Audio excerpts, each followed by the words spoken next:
அந்த பெண்ணை கோவிலில் பார்த்த பொழுதே ராஜேஷ் தீர்மானித்து விட்டான், இவள்தான் தனக்கு பொருத்தமானவள் என்று.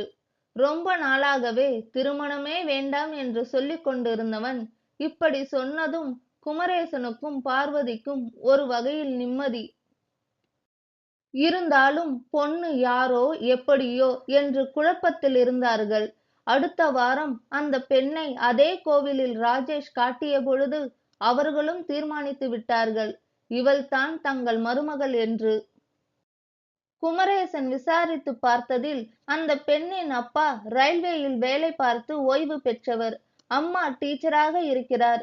வீட்டில் 2 பெண்கள், மிகவும் நல்ல குடும்பம் என்பதை தெரிந்து கொண்டார்.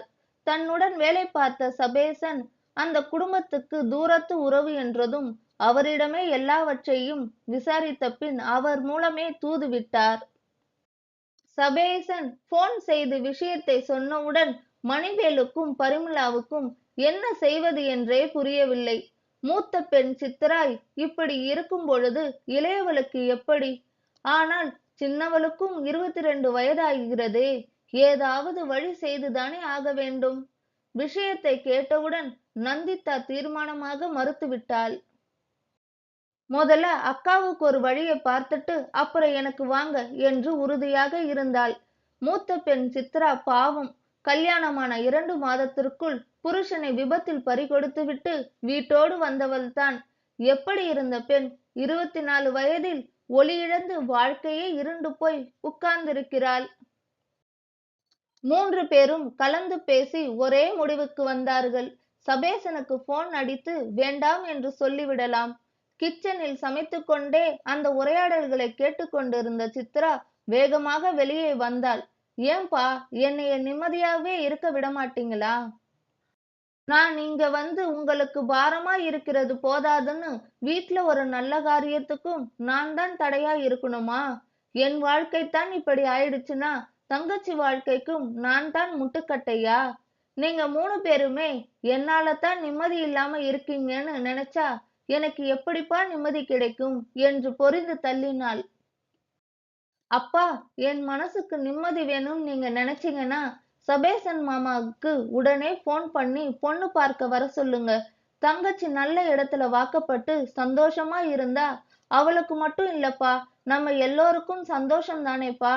நம்ம எல்லோருடைய பாரமும் குறையும் தானப்பா என்றாள் நிதானமாக. அக்கா என்று அழுத நந்திதாவின் கைகளை பிடித்து, அது அது நடக்க வேண்டிய நேரத்திலே நடக்கணுமா? என்னை பத்தி கவலைப்படாதே, கடவுள் எல்லாத்தையும் பாத்துக்குவாரு. எல்லாத்துக்கும் ஏதாவது ஒரு வழி வச்சிருப்பாரு பாரேன். போய் குளிச்சிட்டு ட்ரெஸ் பண்ணு போ என்றாள்.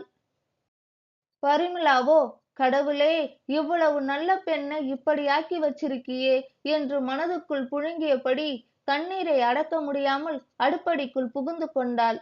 சித்ரா பரபரப்பானாள். அம்மா, இந்த ஹாலை நான் கொஞ்சம் ஒழுங்குபடுத்திடுறேன், நீ வெளியே போய் ஸ்வீட்ஸ் எல்லாம் வாங்காதே. நான் கேரட் அல்வாவும் பால் கொழுக்கட்டையும் பண்றேன், வெங்காய பஜ்ஜி பண்ணிடலாம். பாலை முன்னமே காய்ச்சி வச்சிருமா, அவங்க 5 மணிக்கெல்லாம் வந்துடுவாங்க. சரியாக 5 மணிக்கெல்லாம் ஒரு கார் வந்து நின்றது. குமரேசன், பார்வதி, ராஜேஷ் மூவரும் இறங்கி உள்ளே வந்தார்கள். பெட்ரூமில் உள்ள ஜன்னலில் இருந்து மறைவாக சித்ரா பார்த்தாள். தங்கைக்கு ஏற்ற மாப்பிள்ளைதான் என்று சந்தோஷப்பட்டாள். தப்பி தவறி அவர்கள் கண்ணில் பட்டுவிடக் கூடாது என்பதில் தெளிவாக இருந்தாள். உள்ளே வந்து உட்கார்ந்து பரஸ்பர அறிமுகம் முடிந்ததும் மணிவேல் பரிமளாவிடம் பொன்னிக்கிட்ட காப்பி கொடுத்து அனுப்புமா என்றார். குமரேசனோ, அதெல்லாம் வேண்டாம், டென்ஷன்ல இருக்க பொண்ணு கையில காப்பி தட்டெல்லாம் கொடுத்து அனுப்ப வேண்டாம், சும்மா வந்து உட்கார சொல்லுங்க போதும் என்றார். நந்திதா நீல நிற பட்டுப்புடவையில் உள்ளே வந்து வணக்கம் சொன்னாள். உட்காருமா, இந்த வருஷம்தான் காலேஜ் முடிச்சியாமா? சபேசன் சொன்னார் என்று சில கேள்விகளை கேட்டுவிட்டு சும்மாவே உட்கார்ந்திருந்தனர்.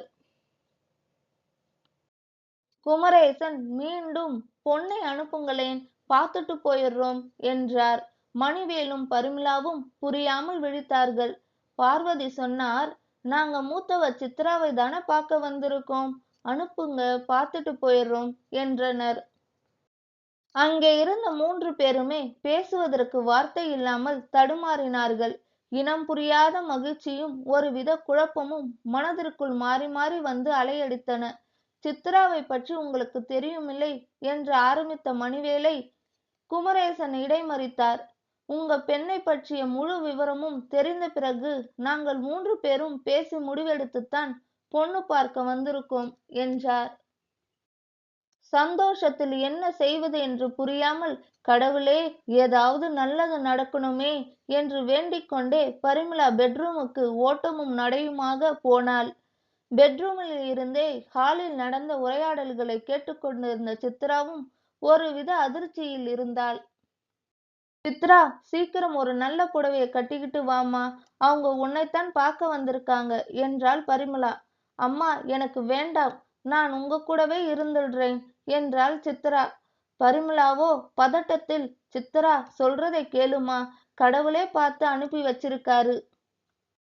ஒரு நல்ல புடவைய கட்டிட்டு வாம்மா, அவங்கெல்லாம் வெயிட் பண்றாங்க என்று கெஞ்சினாள். அம்மா, நந்திதாவுக்கே பார்த்து முடிச்சிடுங்கம்மா, எனக்கு வேண்டாம்மா, இது ஒத்து வராது என்றாள் சித்ரா கண்ணீருடன்.